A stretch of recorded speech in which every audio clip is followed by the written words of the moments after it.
You're listening to the Archaeology Podcast Network. You're listening to the Archaeology Show. TAS goes behind the headlines to bring you the real stories about archaeology and the history around us. Welcome to the podcast. Hello and welcome to the Archaeology Show, episode 229. On today's show, we talk about the amazing food at Pompeii, the Kingdom of David being found again, and an amazing Iron Age female warrior. Let's dig a little deeper into that ridiculous patriarchy and rip it down.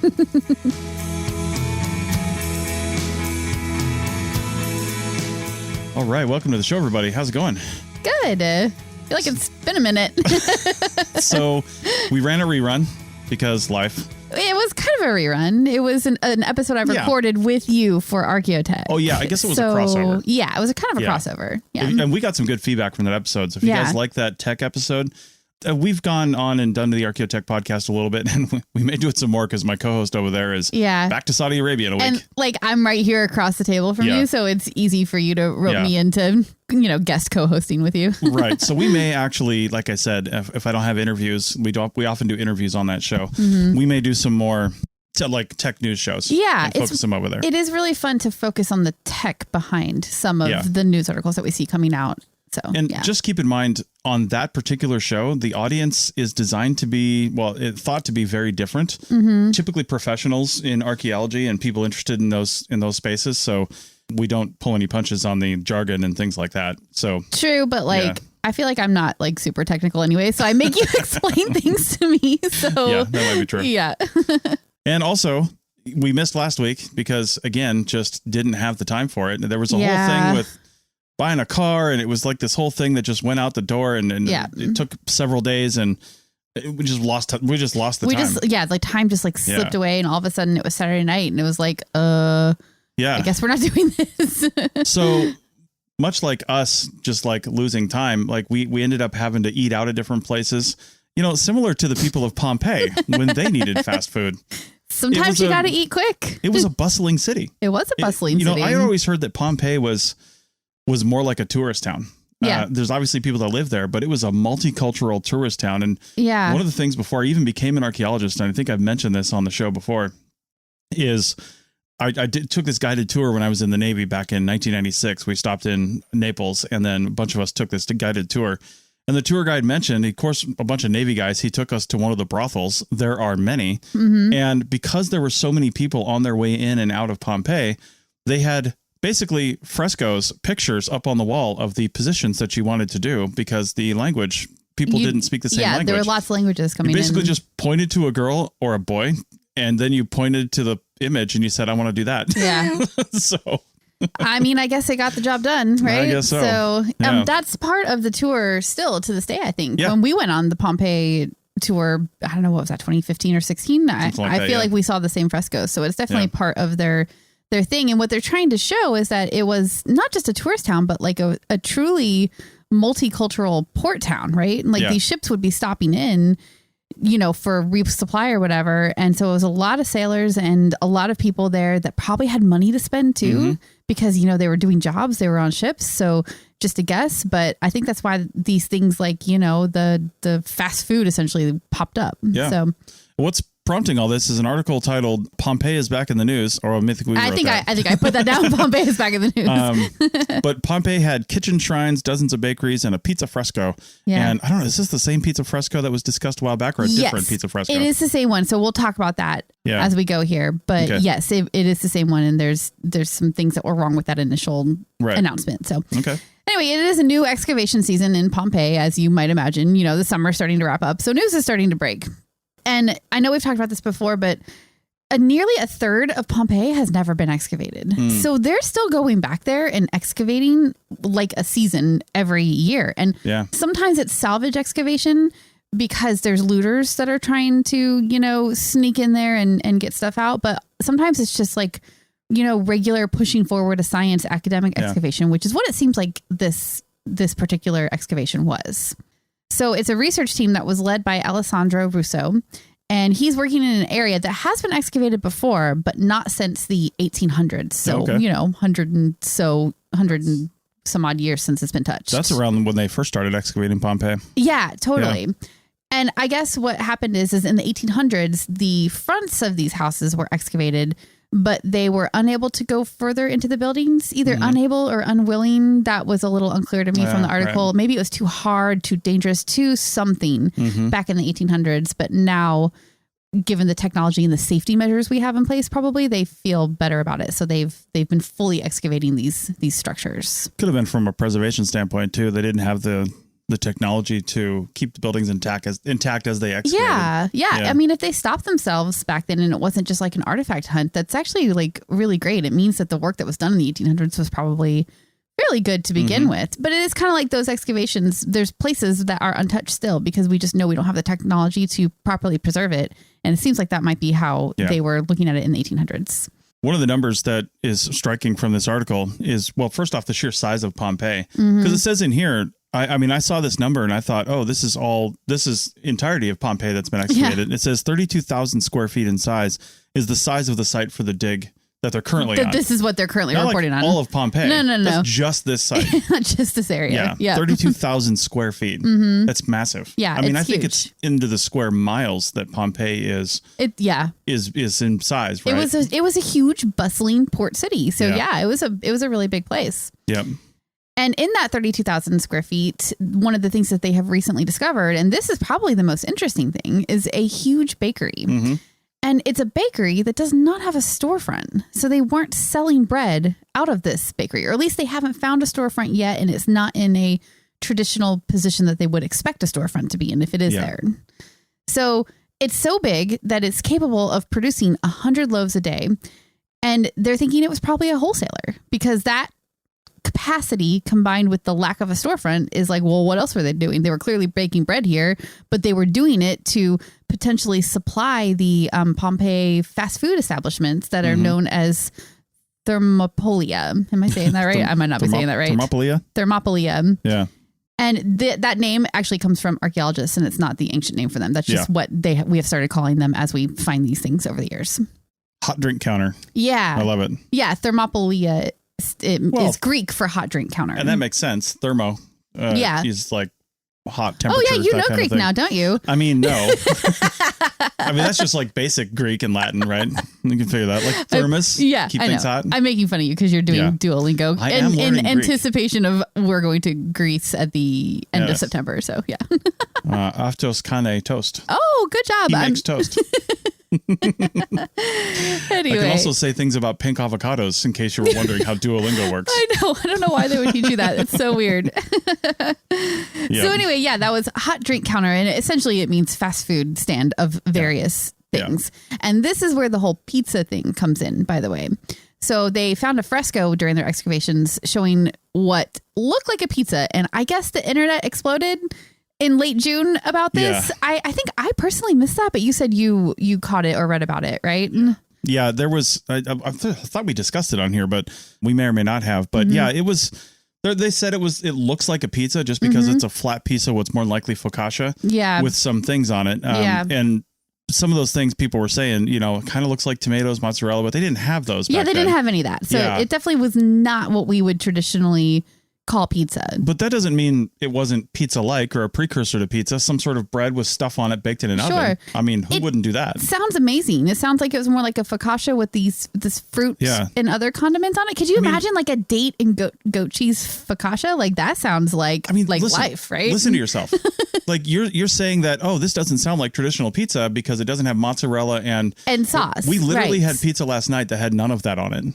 Yeah, it didn't, did it? No, it had balsamic vinegar. No, it had sauce on it, though. Pesto. It wasn't mozzarella and red sauce, though. Right. It really depends on your definition of pizza, but it does sound like you shouldn't consider what was on that fresco to be like a modern day, like Naples style pizza. I'm definitely was upset about this. You go to any hipster pizza place right now, like some modern pizza place with like one word in the title of the restaurant, one syllable, and you're pie. The name is pie. Right.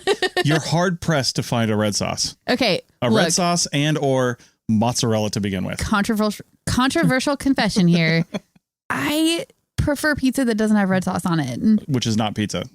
Fine. It's not pizza, but that's how I prefer it. I like a flatbread. You prefer conglomerated bread product. And dates and goat cheese and maybe some balsamic vinegar and onions. That would be good too. Yeah. Roasted garlic. Yeah. See, I just don't. I'm all for this being focaccia rather than pizza. So yeah.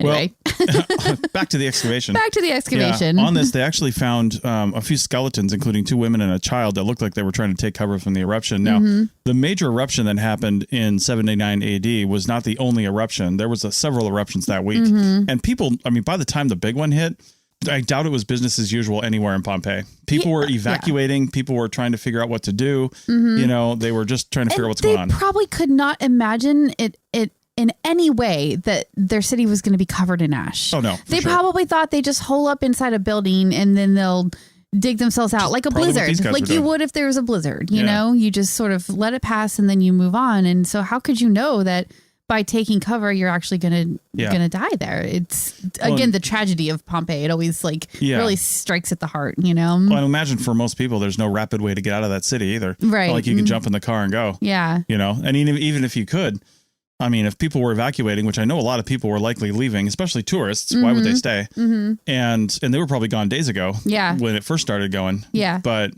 yeah, it would have been chaos. It would have been for sure. And so you kind of have to forgive the people that just sort of like hold up somewhere. Like they just had no idea. How could you have known that that's what was going to happen? So yeah. Right. So the final thing we'll talk about here is of course ritual. Wait, where's my coffee? I know it's 9:30 in the morning, so I'm gonna. I never brought your coffee over. Sorry about that. Yeah, so we may have a new graphic coming out on our TeePublic store about ritual that Tristan is putting together. Oh, nice. Yeah, we do talk about it a lot. But anyway, they found what they're calling a kitchen shrine, which is a detailed fresco. And what does it have? Like 2 yellow serpents painted on the wall, or what they call good demons? They're calling those good demons. I don't know where they're getting that from, but that's what they're calling them. Yeah, they might have some other evidence that they're not talking about here that leads to this kind of thing. Yeah, yeah. And there was, I mean, in this time period, even like today, you can walk into a business and see I'm just going to call it a Jesus fish. I don't know what they actually call them, like the Christian fish. Oh, yeah. People call it a Jesus fish. You see that people advertise that on their businesses. So no different than back then. That's true. Yeah. Somebody could have had a shrine to some sort of god or deity or just some sort of religious affirmation. Showing their religious preferences or allegiance or whatever on the outside of their shop. Literally trying to speak to the gods and say, favor my shop. Yeah, maybe. You know? Yeah. They said in the article that the shrine in the kitchen allowed people to offer food on their altars potentially, so you could like buy food as an offering. You know, that's a hell of a sales pitch right there. It's like, hey, you want to buy some of this food? You can just give it right back. You can do it. You just offer it to the gods, and then maybe like your voyage will be. And then they walk away and just put that food back on the shelf, and it's just like a cycle. Oh my god, that would be like some genius. That's what I'm saying. Marketing. I'm definitely on board with that. That's why God smited them with fire and brimstone. Right. Yeah. So. Well, this article is from Insider, and it's clearly just a press release, right? Like they just are getting some information out about what they found. So this is not an academic article. These are just assumptions. It sounds like that people are drawing from what they found so far, but there's not full evidence or there's not any evidence specifically behind this yet. So yeah. All right. Well, we are going to end this one now. I'm sure there'll be more stuff about Pompeii as the summer unfolds, right? Because that's just how it goes. Yeah. End of summer is the time to release all the things that you've done that are cool, right? Exactly. Which is how we get, pizza frescoes. Right. This is where the press releases come out ahead of the papers. Yeah. Papers, I wouldn't think till next year, probably, right? Yeah, usually. Yeah. Or over the winter sometime. Yep.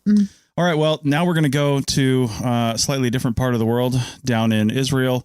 We're going to talk about a guy's opinion where we're going to look at, a historical figure and whether this young upstart was a king or just a really popular shepherd. Back in a minute. College Savings Iowa is now iSave 529, and it can do more than take your child to college. It's their passport to a bright future, because funds can be used for K-12 tuition, trade schools, graduate degrees, books, and everything they need to get anywhere they want to go. Register by September 30th at iowa529contest.com for a chance to win a $5,290 contribution. iSave 529, for every child, for any adventure. When you need mealtime inspiration, it's worth shopping Baker's, where you'll find over 30,000 mouth-watering choices that excite your inner foodie. And no matter what tasty choice you make, you'll enjoy our everyday low prices, plus extra ways to save, like digital coupons worth over $600 each week. You can also save up to $1 off per gallon at the pump with fuel points. More savings and more inspiring flavors make shopping Baker's worth it every time. Baker's, fresh for everyone. Fuel restrictions apply. College Savings Iowa is now iSave 529, and it can do more than take your child to college. It's their passport to a bright future, because funds can be used for K-12 tuition, trade schools, graduate degrees, books, and everything they need to get anywhere they want to go. Register by September 30th at iowa529contest.com for a chance to win a $5,290 contribution. iSave 529, for every child, for any adventure. Welcome back to episode 229 of the Archaeology Show. Good job. You remembered what show you're on. No, I was trying to do that whole pretentious Ohio State thing. I just got canceled by a whole bunch of people in the Midwest. I don't know what you're talking about. I feel like I missed something. Ohio State? I don't even really know sports. Oh man, that's not the first time you've talked about that. You know, it really bothers you, doesn't it? Do you see like bumper stickers out there where the is just like huge? Because if you don't say it, it's just not the same. And it's like people who in Nevada who have it's Nevada, it's not Nevada. Yeah. It's Nevada. Nevadans get very uppity about the pronunciation of Nevada. Who cares? Just be lucky people are visiting. All right. So speaking of visiting, somebody's visited the biblical kingdom of David yet again, or at least they think they have. Or have they? Yeah. It sounds like lots of people may have and just didn't realize it. Have they? So it turns out that a number of times people have thought they've found the historic biblical kingdom of David, King David. Mm-hmm. And we'll talk about him here in a second, but actually we'll talk about him right now. Yeah. So yeah, I don't know where my notes are. We actually took a little bit of a break so I could have another business meeting prior to this segment. So I'm a little out of sorts. Anyway, in the Hebrew Bible, for those that don't know, like myself, King David was the shepherd that slayed the giant Goliath. Everybody's heard of David and Goliath. Yeah. And I was this many years old when I realized that the King David that I've heard of before is the same David of David and Goliath. It's so funny. I didn't grow up religious. Yeah. And I guess when you do grow up religious, that stuff is just like in your head and you just know it. Yeah, I had no idea it was the same person. I mean, there's lots of same names in the Bible. It's a big book. True. You know? I could see why you wouldn't think they'd be connected, but in this case they are. So, yeah. David doesn't sound like an Israeli name. I'm probably going to get canceled for that one too. I'm not really sure where that's coming from. But, I think it is. It's Hebrew. Is it? I think. Yeah. Like the Star of David, all of that, you know. Yeah, I hear you, but is it like a Americanization of the name? No, I don't think so. No. Okay. Anyway, the fame of doing that, according to the Bible, eventually led him to become king of the tribe of Judah and later all the tribes of Israel. Right. Because Israel was still very tribal back then, of course, as lots of places were. This is all from the Bible. Yes. This is where all this information is coming from. We don't know anything about the real David, if there was a real David. We know very little. Yeah. There's almost no evidence, archaeological or otherwise, to support him or his existence. Yeah, and it's not just him or his existence. It's this entire like kingdom. Yeah. Whether or not something like this actually existed, you'd think we'd have evidence of it. Now, absence of evidence is not evidence of absence, right? Right. Just because we haven't found it yet doesn't mean it wasn't a real thing. Yeah. But in such a heavily populated area right now. And where a lot of archaeological work is being done, but there's still a chance that there's something that we haven't found yet. There always is. Yeah. Always. We'll talk a little bit more about that later. But Professor Joseph Garfinkel, who's professor of prehistoric archaeology and archaeology of the biblical period at the Hebrew University of Jerusalem, thinks otherwise. He's done somewhat of a study, and he published this in the Jerusalem Journal of Archaeology, which is a peer-reviewed journal and is linked in the show notes. So there's actually two IFL Science articles. One is the one that we found, and they linked to another one from like 2019 or something, where somebody also said they think they found the kingdom of David, because this isn't the first time, or it won't be the last. And then also the original journal article that he published in is in the show notes. So if you want to go see all that, go check it out. It kind of seems like anytime a large-ish compound of a sort is found in this area, it's like Kingdom of David. Yeah, exactly. Yeah. And now this guy thinks that he wasn't like some historians think, that he wasn't just the ruler over a small tribe. You know, he gained this fame from David and Goliath, which is apparently, they're not disputing that part. I don't know why. Yeah, they're just assuming David was a person and had some influence, but it was less than people think. Okay. He wasn't a king. He was a popular shepherd. Okay. I mean, there's, you know, he plays such a big role in the Bible. It makes sense that it was based on a real person at some point. There's some kind of truth to it. Yeah, there's nuggets of truth, you know, throughout any sort of document like that. Yeah. You know, even if it's been, you know, blown up a little bit because of religious fervor and things like that. Right. So, and because people are writing hundreds of years later, potentially. So yeah, like the word of mouth, it's like telephone, the game of telephone. Yeah. It just gets bigger as time goes by. So all of that does make sense. Yeah. Professor Garfinkel here says that he thinks a network of fortified cities around Jerusalem that date to the early 10th century BCE, and that's undisputed, represent the kingdom of Judah built by David. And that's 200 years earlier than previously thought. The timing works out to match up with kind of the Bible. Yeah. And these fortified cities, which are all near each other, but they're not like, you know, one big city. They're all near each other.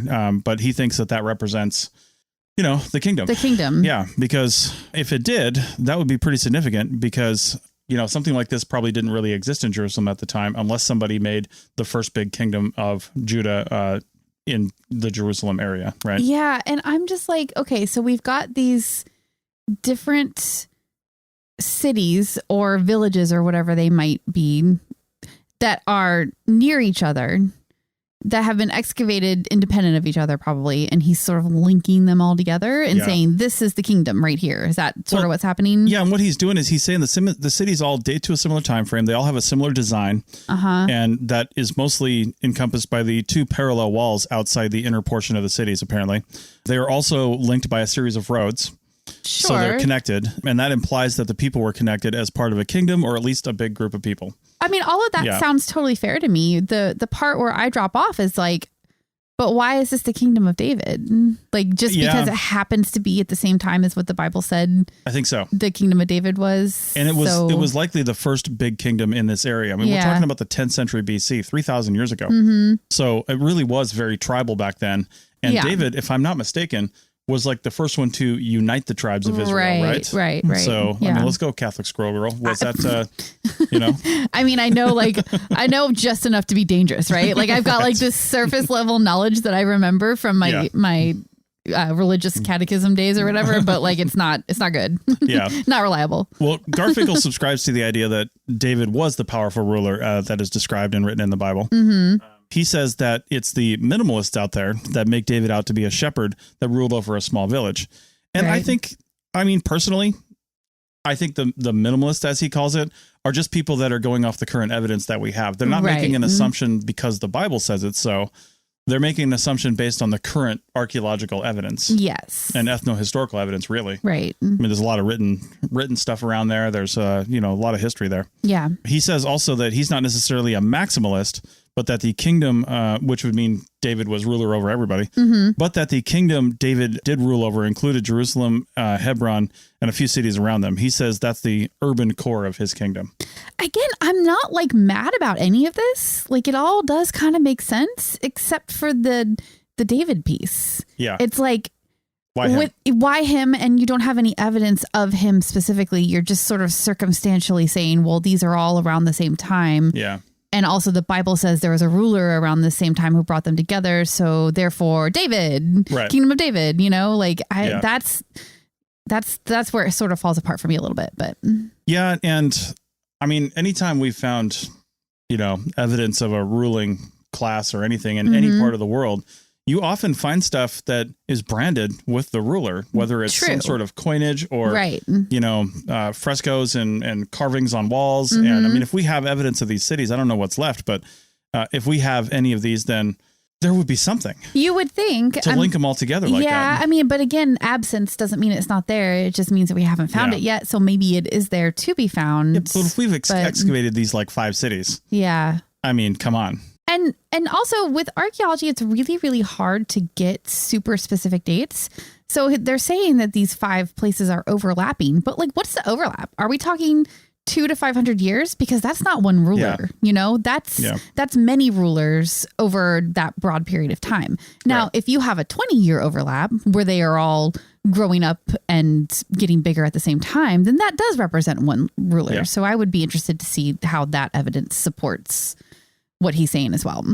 Yeah, he says specifically that he's not trying to prove the Bible real. Mm-hmm. That's like not his goal. Sure, he's not, but and historically accurate. Yeah, but his detractors say that's exactly what he's doing. Mm-hmm. He's starting from a premise of all this is real. Yeah, and I'm going to prove now it I need to prove it, which is so dangerous in the world of science, right? Like you can't go into it like that. You can have a hypothesis. You should have a hypothesis, but you shouldn't be trying to prove it, because then you're just skewing your own data, right? Mm-hmm. And you're trying to shoehorn data into this idea that you had rather than looking at what it actually is telling you. Mm-hmm. It's super dangerous. Yeah. The researchers think he's making too many generalizations. Other scholars in this area. Yep. Details don't line up. Probably exactly like I said about the whole dates of these different cities and stuff like that. Like it's got to be pretty exact to be one kingdom, right? Well, and like you said, the whole game of telephone thing, when this was written down, he says in the article here, they've likened it to like they call the fisherman's tale. You know, your standard. Every time you tell it, the fish gets bigger and bigger. Yeah. They say just like that, the kingdom of David was probably a small ruling area. Mm-hmm. That's likely true, but that it's just been blown out of proportion into this like huge thing. Yeah. So, and I would say if we're just talking about generalizations and what ifs here, if David really was an influential, powerful leader in his local area, there's nothing saying that maybe a couple of tribes or nearby tribes wouldn't have combined forces and, come under one rule, right? Sure, I mean, that definitely happens all the time. Yep. So, but the other thing you can't ignore is that if you've got 5 distinct cities that are separate from each other, or villages, it's entirely possible that they built roads to connect each other, but they weren't united under one ruler. Maybe they had 5 separate rulers who just got along really well and created this interconnecting, thing, but they weren't necessarily under one ruler together. That definitely did happen. So, I mean, it's not the first time or will be the last time that somebody says they found the kingdom of David. Right, but I will say, archaeologically speaking, the only way we're going to definitely be able to put a nail in this coffin, so to speak. Is that a little too? Anyway, I didn't do that on purpose. Anyway, the only way we're going to be able to put this thing to bed is if we find something that says David on it. It's got to say David. I mean, honestly, it does. Mm-hmm. With other archaeological sites, we don't have to see like a word like, made in Pompeii, right? Mm-hmm. But for this, we kind of do. Yeah. If you're saying it's a person, you have to have the actual proof. Yeah. And like you said, there are plenty of other examples of cities from this area and elsewhere that have the name of the ruler or an image that represents that ruler. And that's the kind of thing we need. Until we get that, it's just like circumstantial, right? There's no scientific proof here. It's just conjecture until you have that. Yeah. I guess I wrote in my notes here, I forgot, that other article refers to a 2018 dig, I guess. Yeah. When researchers found a large house outside of Jerusalem on the way to Gaza that dates to about the 10th century BCE. So again, one of the things I read, and I don't think I wrote it down here, was that, people say that back in the 10th century BCE, Jerusalem was basically a small town. It wasn't a big city. Right. It was a small village with like outlying communities. So if anything had grown up to be this huge kingdom or this like massive influence, you'd know about it. Yeah. There would be evidence. There would be massive disruption. There would be a massive change in the archaeological record. I mean, it would have taken, decades for David to gain this influence, build up a kingdom, and then start building stuff, right? Yeah. That would have taken decades, but for sure there would be evidence of it now. Yeah. And I mean, these 5 cities are the evidence that this Professor Garfunkel says does exist. But again, unless it says David on the wall somewhere, David was here, right? Then like, how can you say you can't conclusively prove it? Right. I'm not saying he's wrong either. No, I wouldn't want to. Because, I think everybody believes that the Bible is somewhat based in something that happened in real life. There is there's nuggets of truth, like you said, in there. So there is something to be found, archaeologically speaking. It's just that, is it a whole network of villages, or is it just like one village where there was a guy who led it, who became the David of the Bible through word of mouth and the fish thing, like you said. Exactly. The fish gets bigger. So, yeah. Well, we're going to have a bonus segment because I needed to learn something about David. And the bonus segment is going to be talking about what we know about David. Okay. So we're going to do that. But I'll just blow a little bit out of the water. Did we even know that he lived in the 10th century BCE? Oh. That's actually kind of a huge question. Is that extrapolated from the Bible and all the dates in there? where do we get that? Oh, and man. Does that even put him in the right spot? Biblical archaeology, it's like this rabbit hole that you can fall down into. Yeah. For sure. So while we may not know much about David, we do know some things about a badass female warrior. Let's talk about her on the other side. Welcome back to episode 229 of The Archaeology Show. You have to say the. Otherwise you get canceled. All I'm right. canceling you. Let's talk about we're going to talk about a badass female warrior because that's what somebody said in one of the things. Mm-hmm. But I'll tell you what, there's kind of a lot of these. Yeah. It seems like it's coming up a lot lately, right? It's kind of cool though, because all of our, preconceived notions from the old patriarchy and archaeology is just like constantly being shattered. It's getting broken down like everywhere we turn in different ways by different people. It's really cool. And it's partly because of technology, which is why this grave, this burial is coming up again. Is because we have more technology and we can do more testing on it, essentially. Yeah, you got to take a look at the article too before we get started if you can, because it's from the Washington Post and they've just got a picture of a sword on there. And I'm telling you what, that is like a zombie killing sword right there. Yeah, it's for real. Yeah. We're finally watching The Walking Dead because I think we're the only ones that haven't. I know, right? And, we're only 10 years behind. It's fine. Yeah, I know. But I'm saying this is a zombie killer. Yeah, that's what I would use because I wouldn't want them to hear me. So, Yeah, you don't want to use bullets. No, for sure. No. Yeah. Yeah. Anyway, so this is a 2,000-year-old grave. And, let me just read the title here. It is 2,000-year-old grave probably belonged to a female warrior, study says. Yes. And so it's an Iron Age grave that was accidentally discovered by a farmer on a small island off the southwestern tip of England in 1999. So we've known about it for a while. Yeah. It was richly furnished. Like you said, there's a sword and there's also a mirror. That little round thing next to the sword in the image is a mirror. And you might be thinking that is a weird thing to find together, right? Sword and mirror, what? I'm just like, really? Like badass female warrior and we got a sword and like a compact? Seriously. I know. But like these are things that represented gender for this group probably, right? Yeah. And so or represented her, whoever she was. Right. But yeah, like a sword and a mirror found together, that is super weird because typically you would think swords with males and then mirrors with females. So there's definitely... That's already breaking the norm. So in 1999, when they found that, they knew that they had something strange going on, but they didn't know exactly what. Yeah. And that was kind of where that story mostly ended at that time. The island it was found on is called the Isle of Scilly or Silly, Scilly. We haven't just quite want to be silly. Figured out how to pronounce that. You just want it to be silly. I do. I want it to be silly. Isle of Scilly. I'm going with it. So it's in England. It's in England.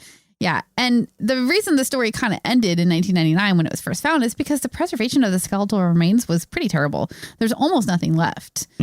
They had a dark stain, which I know from my cemetery excavations that I've done over the years, that is pretty typical. Like sometimes you have nothing left at all. The preservation just isn't good for bones and you just don't have it. You just have like from the decomposition of the body, it darkens the soil and that's it really. Could that be like a really bad archaeological insult to tell somebody? It's like, you're just a dark stain on history.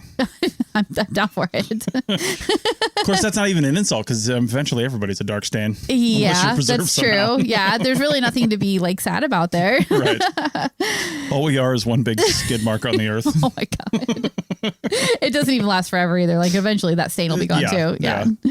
So in addition to the dark stain, they found just 5.3 ounces or 150 grams of bone and teeth fragments. Not a lot. Yeah. If you look in the article, you'll see like a pile of like just the saddest little pile of little fragments that you've ever seen. And that is all that remains of this person. Yeah, that's not a lot, especially considering that bone is probably extremely dried out. So that's why there's more than it looks like this should be there. Like if this were actual like fresh bone, it would weigh a lot more. It would. Yeah. It dries out. Yeah. And you're probably only getting like the ends of bones that are left because those like thicker pieces are the ones that last longer. You know, you're not getting any of the real fragile bits, but they do have teeth. And the one thing that teeth can do is tell you a little bit about the age. So they do know that the individual was between 20 and 25 years old when they died, But other than that, that's really all they can say. Teeth are not going to tell you if this is a man or a woman. They're not going to tell you anything else. All you can get from teeth is the age. And that's if you are lucky and have the right pieces. So they got lucky there. So you did the research on this one. Do you know if they did any dietary studies with the teeth? Because you can often tell kind of where they came from based on what their teeth composition was made of. Yeah, no, they did not talk about that at all in the article. So I don't know if that is something that has yet to be done or if they just don't have the right kind of preservation to do that kind of research. I'm not sure, but it would be interesting to know because like I said, in 1999, when this was found, they couldn't identify sex and they couldn't even get DNA out of these fragments. So they really knew nothing other than the fact that this person was between 20 and 25 years old. But they have reanalyzed recently as technology has moved forward. We have different options now. And one of that is to analyze the protein found in the dental enamel. And through that protein analysis, they can determine that the remains belong to a female. So they take that and they combine that with the grave goods that they found. That would be the sword and the mirror and some of the other metal objects that were there. And they are coming to the conclusion that this was probably some kind of warrior leader type of person, but a woman. So that's really cool. Cool. Yep. And this was all published in the Journal of Archaeological Science Reports. And that link is in the show notes and it is open access, I believe. Yeah. Even if it's not open access, you should be able to see the photos and the figures and stuff like that, which is always an interesting addition to the news reporting, which is the Washington Post article that we pulled this from. You can kind of really get the full story without reading the whole journal article if you have those two things. Yeah. So why were they able to determine sex from proteins? Basically, tooth enamel is super hard and durable, and that allowed them to pull the proteins out. And in this case, with the analysis techniques that they use, they were able to calculate a 96% probability that the remains are female. That's cool. That is pretty sure there. This is the first, at least that I can remember, that I've heard of that you can actually sex based on proteins pulled out of tooth enamel. Yeah. I didn't know that. Yeah, you can. And it has to do, I don't want to go into that science too much because they didn't cover it in this article and I did not research it separately, but it is the protein. Oh man. Yeah, I'm not going to try it. Basically there are techniques where you can pull proteins out and you can tell male or female based on that. So yeah. That's pretty cool. Yep. Yeah. That kind of opens up a lot of stuff because teeth last for a long time in the archaeological record. And, and a lot of times it's the only thing left. Yeah, for sure. So yeah. I was just thinking we could probably go back pretty far into the past before things fossilized, So we probably can't get into like paleoanthropology far back, but well, maybe, I don't know. It just depends. It just depends on the preservation, right? But yeah, I feel like that kind of technique will really give us a lot of answers, at least as far as male or female. I mean, that doesn't always tell you a whole lot more, but it does give you some idea of what you're looking at. So this burial is quite rich in comparison to contemporary burials, which is why they are concluding that she was likely of some significance, right? Yeah. There's just a lot more burial goods. And Sarah Stark is the human skeletal biologist at Historic England and one of the study's authors. And she says that Iron Age Britain was a pretty tough place and that there was a lot of violence, warfare, and raiding. Yeah. Obviously, like you might imagine.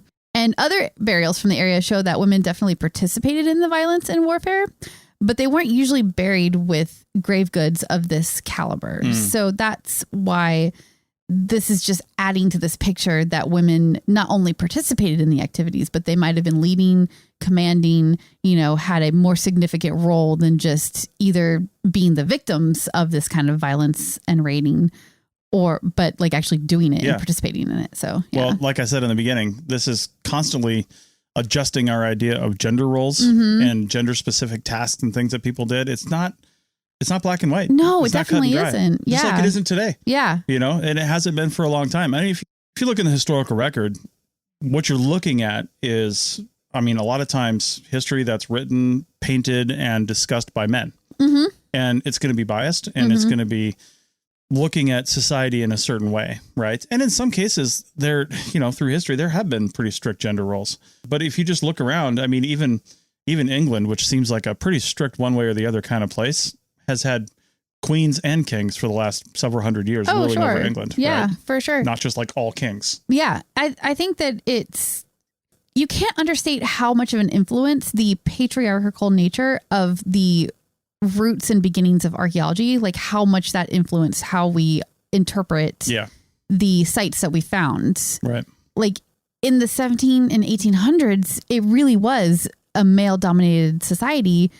And because of that, the men primarily that were doing the archaeology work really instilled their values, their patriarchal values on the finds that they were making, the things and the people and the places. So it's like you have to both break down that tradition from 100, 200 years ago, and then also try to look at it without applying your own biases on it right now too. Like we might want to apply a more gender equal image to it because that's where we are now. And so you have to be careful not to do that too. It's like looking at this stuff objectively, I think is really, really difficult, but that's what it seems like they're trying to do with stuff like this. Like, it looked like it would have been a male because of the leadership nature of it, but actually this was a female and the science shows that. So science and the I don't know, chemistry of it all, that is what talks here. Right. Yeah. All right. Well, that's about all we have time for this time. Well, we got more time, but that's all we have to say. So we do have a bonus segment for our members. If you're not a member, arcpodnet.com/members, and you can join in with the conversation over on Slack that we have for all of our members. And more specifically, just in case you guys don't get our newsletter, which you can sign up for over at arcpodnet.com. Actually, if you just scroll up a little bit, it'll have a little thing that shows up if you've never been there that says, hey, join our newsletter. It goes out every Friday, but one of the things we're promoting right now is our Culturo Share event that's coming up about underwater and maritime archaeology. And that's coming up on August 20th, 2023. If you can't make that, that's a Sunday and it's at 10 a.m. One of the reasons for that is we have a pretty large UK audience, so we want them to be able to participate. And the person that's our MC for this is the host of the T-Break Time Travel podcast, Matilda Siebrecht, and she is in Germany. So that's why it's at 10 a.m. in the morning, Pacific time. So varying times, but if you can't make that, it's a free event. Then if you are a member, you can see the video and watch the whole Q&A and the speakers and all that stuff anytime you want on your member pages over at arcpodnet.com/members. Yeah, so for sure. Membership is like $76 a year if you want a discount. If you don't, it's $7.99 a month. And it really helps us out and literally keeps these lights on. So, yeah. But anyway, thanks for that. Enjoy the bonus segment if you can get access to it. If you can't, please go try. And we'll see you next time. Bye.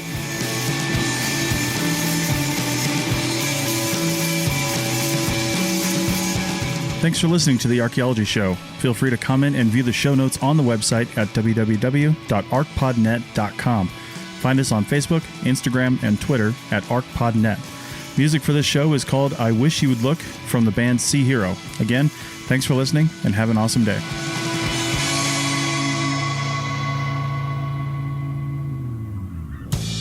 This episode was produced by Chris Webster from his RV traveling the United States, Tristan Boyle in Scotland, DigTech LLC, Culturo Media, and the Archaeology Podcast Network, and was edited by Chris Webster. This has been a presentation of the Archaeology Podcast Network. Visit us on the web for show notes and other podcasts at www.arcpodnet.com. Contact us at chris@archaeologypodcastnetwork.com.